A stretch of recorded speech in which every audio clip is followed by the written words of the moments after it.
Welcome back to the Chinese Revolution. Mao Zedong was president of the Chinese Soviet Republic, but he was not really in charge. The Central Party, centered around Wang Ming and the 28 Bolsheviks from the Comintern, controlled the Communist Party of China and the Red Army. They took steps that Mao didn't agree with, and he was pushed out from the inner circle. The Bolsheviks weren't satisfied with the initial land redistribution. That had essentially made everyone a middle peasant. But the communist purists didn't want to end with many rural farmers with private land. A land investigation movement began to see if there were any budding landlords or rich peasants who still had land. It was easy to define someone as rich if the thresholds were set low enough. An issue even before land redistribution was that a vast majority of the population in the Chinese countryside possessed land holdings totaling less than 10 mu, which is about 1.5 acres. In the case of Fujian province, landlords on average held 7.47 mu of land per member of the household. That meant that a landlord owning an acre of land could be a class enemy. That was above the subsistence level of 2 to 3 mu, but far removed from the vast feudal manors of medieval Europe. The issue was not simply that some landlords profited off others. Another issue, which the redistribution did not fix, was the large rural Chinese population and the limited land per person. The land redistribution equalized the amount of land available for farming per person, but that new plot was still small. The rural population was simply so large. There were almost no large estates to break up. In some cases, it was just taking land from families with few mouths to feed and dividing it among families with more children. The result of land redistribution was that virtually everyone now farmed around the subsistence level. The Communist Party leadership sought a socialist revolution, not the creation of a rural society of peasant smallholders who cherished private property. To the leadership, any inequality in land holdings, however small, suggested that poor peasants were being exploited. That must mean that feudal forces, such as landlords and rich peasants, were blunting the impact of the revolution and preventing a more thorough equalization of wealth. The Communist Party undertook a land investigation movement designed to uncover and destroy all remnants of landlord and rich peasant influence. Eventually, these radical policies drove it to attack practically anyone in possession of private property, including those who had originally supported or accepted the land redistribution. The previously poorest peasants were grateful for the party's help and supported the revolution. But in the Chinese Soviet Republic, everyone else's support for the party was weakening. And there was an alternative for those who did not want to live under communist leadership. The nationalist government in Nanjing had long been planning the encirclement and destruction of the Chinese Soviets. The nationalists had already tried 4 unsuccessful encirclement campaigns. Each time, the communists had defeated them using the strategy of lure them in deep. The communists relied on luring government forces into areas under communist control and engaging them on its own terms. Prior to military action, it would strengthen its defenses and clear the fields. That meant evacuating most civilians from the area and leaving only the most ardent communists who would provide no information on the Red Army or provide misinformation. The communists also removed any food or livestock on which the government troops could use and destroyed critical infrastructure like roads and bridges. Because all foodstuffs and most people had been removed from the combat area, KMT soldiers were without food, supplies, and intelligence. The government troops then had to rely on long supply lines, vulnerable to guerrilla attacks. Cut off from supply centers, KMT forces often searched in vain for supplies and exposed themselves to counterattack. One KMT prisoner recalled that they had gone days without food, and that even when they got food, they could not find cooking implements or firewood. They sometimes had to eat uncooked rice, The stresses from long marching and poor sleep resulted in many of the government troops getting sick. The KMT units had high rates of attrition, some of them losing as many as half of their members. The prisoner recalled that the men in his unit often said, "If the enemy doesn't kill us, exhaustion or disease will." The KMT forces that were not defeated retreated to areas of government control. Up to 1933, the KMT had tried several strategies. It would advance into government-held areas and capture major towns or cities, and then radiate outwards in search of Red Army units. But they adopted guerrilla tactics and would wait for KMT units to split up and then launch a surprise attack, using familiarity with the terrain and geography to rout government forces. The Red Army and its supporters made life for the Nationalist Army difficult and time-consuming.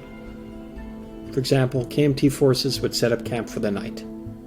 Then Communist forces would open fire with large, loud cannons on the camp. KMT forces directed machine gun fire towards what they thought were Communist positions, but would remain firmly within their encampment. In the morning, the Communist troops would retreat to a nearby hill or mountain, as the KMT sent a few small units out in search of the Red Army. Unable to locate any of them and concerned that they were being surrounded, the KMT forces would usually retreat to areas under KMT control. Also, when government forces were marching, they were often the targets of far-off sniper fire. At other times, red flags would appear in the distance, and the KMT, not knowing whether they were a small local force or large Red Army force, would give chase. KMT forces were led in deep and found nothing as the Red forces disappeared into the mountains and forests. These tactics, combined with the strategy of evacuating civilians deemed unreliable into the heart of the Chinese Soviet Republic, allowed the Communist Party to enjoy complete control over the civilian population from 1930 to 1933. The Nationalists also had to deal with other enemies, like rebelling warlords and the invading Japanese. So, frustrated, the Nationalist armies eventually retreated during the first 4 encirclement campaigns. However, the Fifth Encirclement and Suppression Campaign of 1933 and 1934 was very different. Mao Zedong, long the principal advocate of guerrilla warfare, and luring the KMT into communist-controlled areas, lost power and influence. Military command was under the control of the Comintern and the Central Party executives, and particularly a German military advisor to the communists named Otto Braun. On the nationalist side, the KMT and its supreme military leader, Chiang Kai-shek, had learned from the earlier encirclement campaigns. The fifth campaign Chiang declared would be 3 parts military, 7 parts political. This is also sometimes called the New Life movement. Chiang's wife, Song Mei-ling, played an important role in that political campaign, which praised a life of 4 virtues. Writing to an American magazine in English, since she had studied in the USA, Mei-ling stated that the mere accumulation of great wealth is not sufficient to enable China to resume her position as a great nation. There must be, she continued, also revival of the spirit, since spiritual values transcend mere material riches.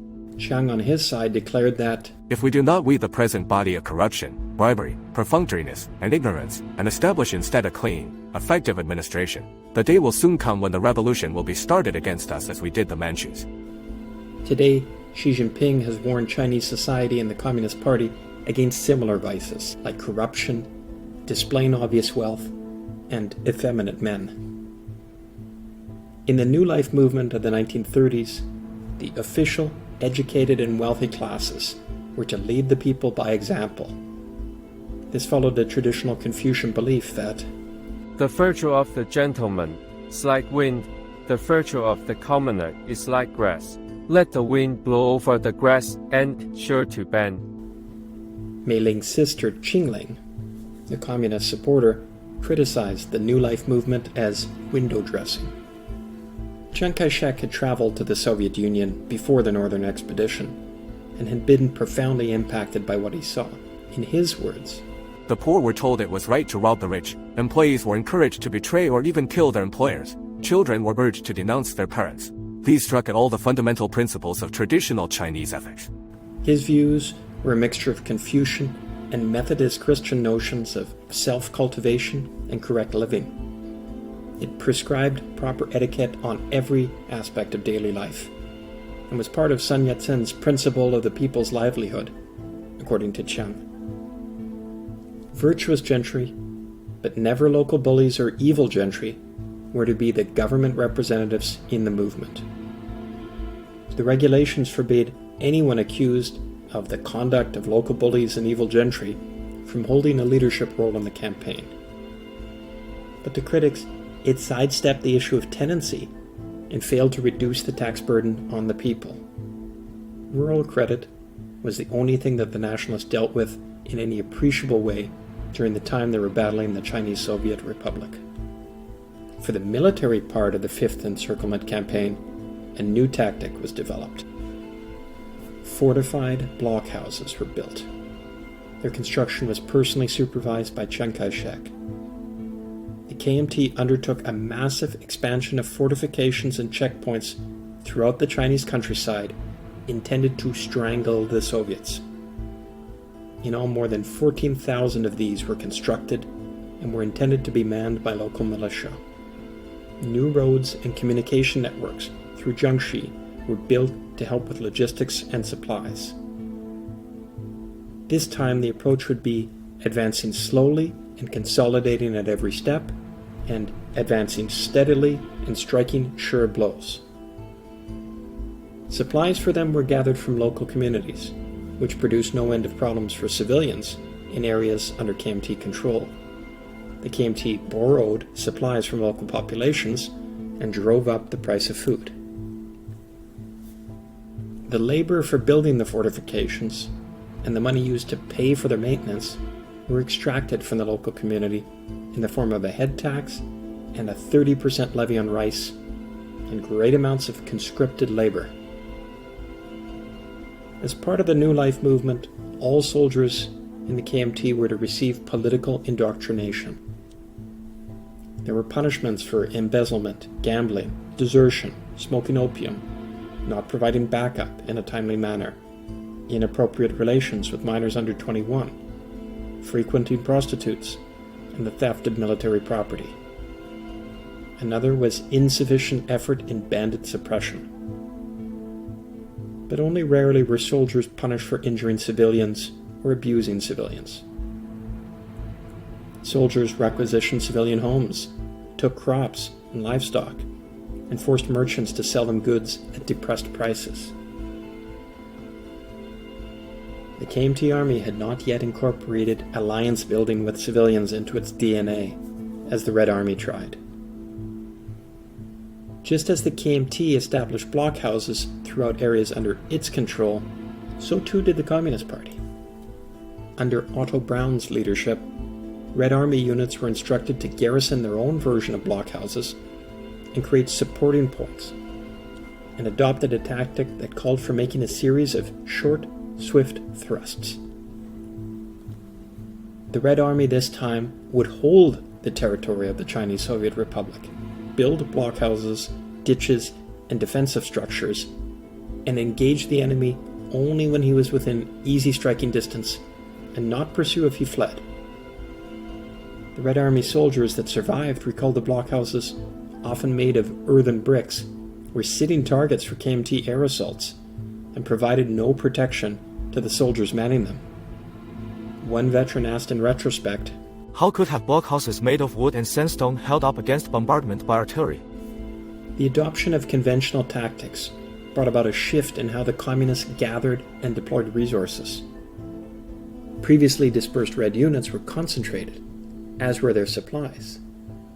Building large conventional forces and establishing blockhouses required an incredible number of resources, and the Soviet government sucked the countryside dry, mobilizing as much manpower and as many supplies as it could. Local militia and armed forces were folded into conventional units, concentrating all the Red military strength on the front lines. The result was catastrophic for the Reds. Large units were concentrated and thrown into battle against KMT units for cities and towns.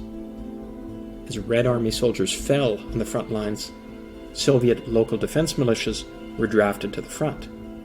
This time the KMT could bring the full power of its conventional forces to bear against the outnumbered Red Army. The KMT eliminated Red Army forces garrisoned in major cities along the outer edge of the Soviet Republic. And by the end of 1934, most major Red Army units had been defeated in battle or had departed on the Long March.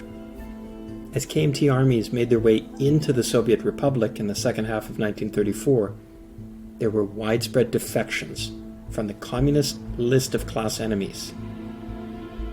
The communists attempted to stem the tide of defections by instituting a Red Terror. The strategy produced widespread violence against civilians and even more defections.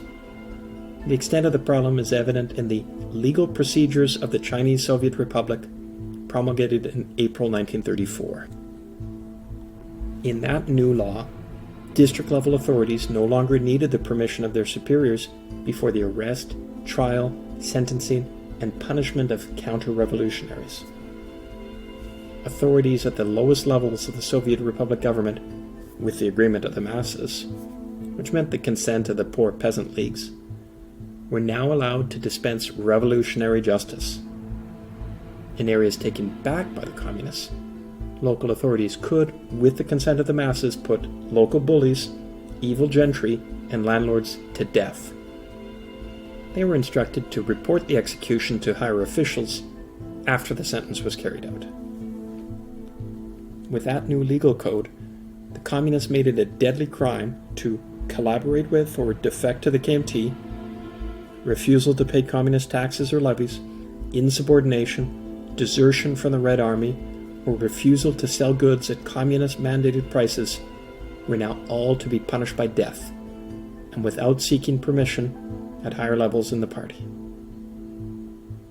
A local government in the southern part of the Soviet Republic wrote to the Red Army soldiers that they should carry out a Red Terror, swiftly capture and kill all counter-revolutionaries, suppress all counter-revolutionaries in Soviet areas, kill those who spread rumors and create disturbances, kill those who serve as enemy spies, kill those who assassinate and sabotage the revolution, kill those who lead others to defect. Less than 1 month later, on May 23, 1934, a senior Chinese communist leader issued a directive titled On the Organization of Landlords and Rich Peasants into Hard Labor Brigades and the Confiscation and Requisition of Property. In it, he stated that landlords are to be organized into permanent hard labor brigades, and rich peasants should be organized into temporary labor brigades. in war zones, landlords and rich peasants were drafted into the same labor brigade. Any landlords or rich peasants engaging in counter-revolutionary activities were to be killed on the spot, all their property and possessions confiscated, and their dependents expelled from the Chinese Soviet Republic or moved elsewhere within it. Rich peasants were to have their grain and cash requisitioned. 2 days later, he added that all counter-revolutionary activities should be addressed in the swiftest manner possible.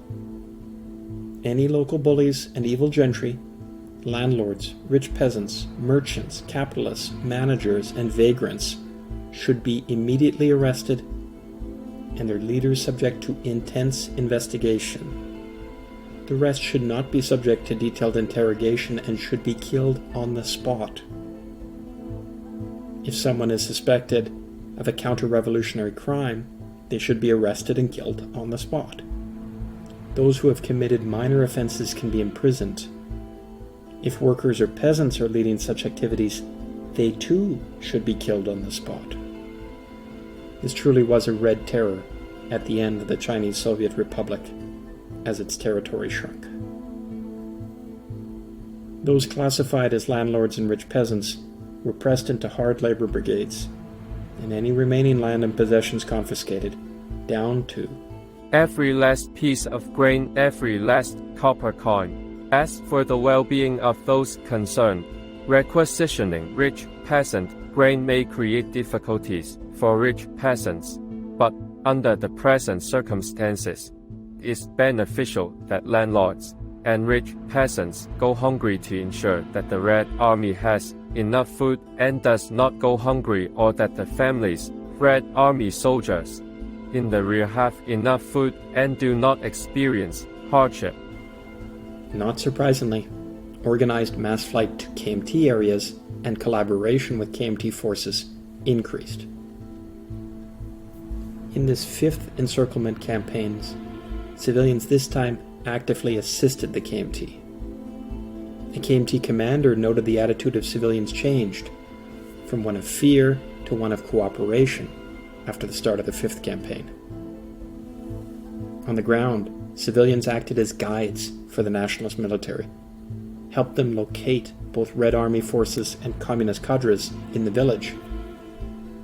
When the nationalists arrived in formerly communist areas, civilians welcomed them, sometimes enthusiastically.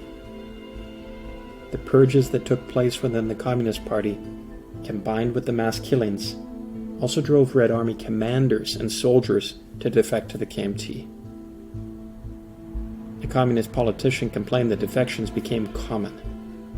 There is not one district unaffected, and the situation very serious. Mass flight not spontaneous, but organized. The reaction from local authorities, he noted, was usually to send armed squads after those attempting to flee and kill them on the spot, producing numerous mass graves that would later be uncovered by the KMT and its allies. When KMT forces occupied practically the entire communist Soviet Republic at the end of 1934, they began the task of organizing local communities into units led by good gentry and establishing local militia that were designed to defend fortified villages against communist infiltration or counterattack. The burden for paying for these fell squarely on the peasants, but rather than seek out the communists, they complied, as they sought defense against the communists. Traditional social structures returned to the area. Land was returned to former owners. By late 1934 and early 1935, the old regime had been restored and reinforced in the countryside. The outcome of the KMT's Fifth Encirclement Campaign seemed like a dream come true. The nationalist government located its enemies, engaged them in conventional battle, and thoroughly routed them, all the while receiving help from the local population. It was a crushing defeat for the Chinese Communists, and by the end of 1934, the Communist Party was no longer in possession of the Soviet Republic territory, and its forces were on the run. Mao was later able to put the blame on this defeat on Wang Ming and the 28 Bolsheviks. The defeat of the Chinese Soviet Republic allowed Mao to further rise to power. But first, there would be a long march. Please join us again for more of the Chinese Revolution.